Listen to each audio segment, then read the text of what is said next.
In The Godfather Part 2, there's a brief nighttime scene of Michael traveling by train, leaving Nevada to visit Hyman Roth in Miami. While he's settling into his seat, he opens a small bottle, and takes a pill. At first glance, it might seem like medication for diabetes, since in Part 3 we see an older Michael dealing with that illness. However, considering the historical context in which this story takes place, that interpretation doesn't hold up.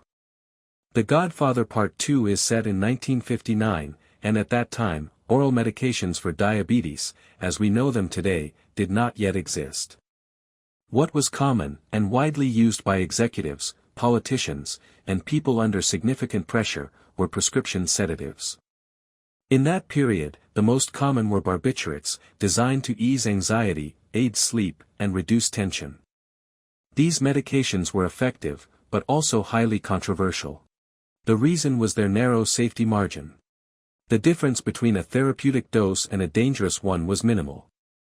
In addition, combining them with alcohol, something very common in the social life of the time, could amplify the sedative effect, and pose serious health risks.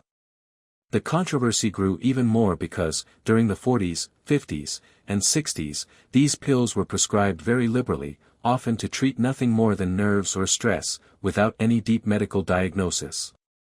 As a result, thousands of people developed dependence, and their use became associated with well-known tragedies. Several public figures of the time saw their lives cut short due to these substances. Marilyn Monroe in 1962, Judy Garland in 1969, and Jimi Hendrix in 1970, all with excessive barbiturate levels reported in their medical records. By the early 1960s, they began to be progressively replaced by the first benzodiazepines, such as Librium and Valium. They were considered safer, although still addictive. In Michael's case, his profile fits perfectly with that of those who would receive such prescriptions.